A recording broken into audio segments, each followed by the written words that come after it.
जय श्री कृष्ण मित्रों महाभारत के युद्ध में कहा जाता है कि उसमें जितना हत्याकांड हुआ उतना हत्याकांड आज तक के किसी भी युद्ध में नहीं हुआ। यहाँ तक कि यह भी कहा जाता है कि उसमें परमाणु जैसे महाशस्त्रों का भी उपयोग हुआ था।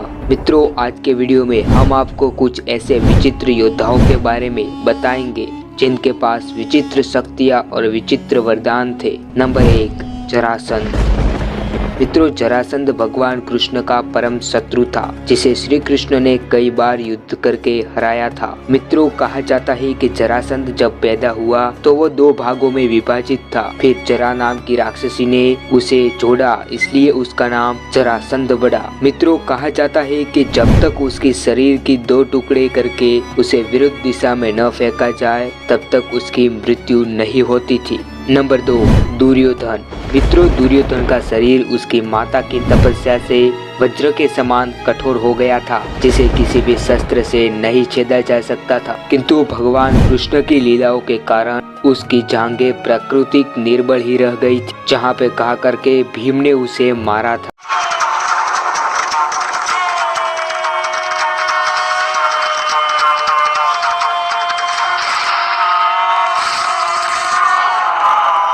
नंबर 3, भीष्म। मित्रों, भीष्म माता गंगा और शांतनु के पुत्र थे जिन्होंने आजीवन ब्रह्मचर्य का पालन करने की प्रतिज्ञा ली थी। दोस्तों, इसी से उनका नाम देवव्रत से भीष्म पड़ा था। दोस्तों, पितामह को इच्छा मृत्यु का वरदान प्राप्त था जो कि कोई आम बात नहीं है। नंबर 4, अश्वत्थामा। मित्रों, अश्वत्थामा द्रोणाचार्य के पुत्र थे जो कि एक महारथी और महादिव्यास्त्रों से पारंगत थे।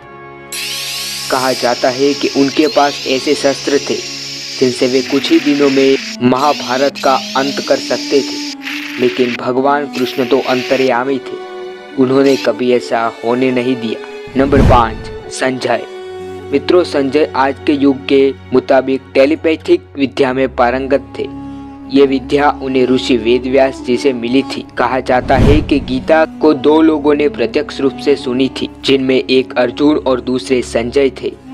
नंबर 6, सहदेव। मित्रों, महाभारत काल में भगवान कृष्ण के बिना सहदेव ही एक ऐसे योद्धा थे जो कि भविष्य में होने वाली घटनाओं को जान लेते थे, किंतु भगवान कृष्ण को वचन देने के कारण वो किसी को कुछ भी बता नहीं सकते थे। नंबर 7, बर्बरीक।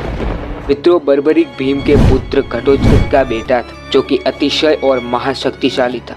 मित्रों, कहा जाता है कि बर्बरीक मात्र 3 बाणों में ही युद्ध का अंत ला सकते थे, लेकिन भगवान कृष्ण ने उसे युद्ध के पहले ही ठिकाने लगा दिया था। मित्रों, ये था आज का वीडियो। कैसा लगा आपको हमें कमेंट में बताना होगा, और अगर वीडियो पसंद आया तो चैनल को सब्सक्राइब भी अवश्य करें। जय श्री कृष्ण।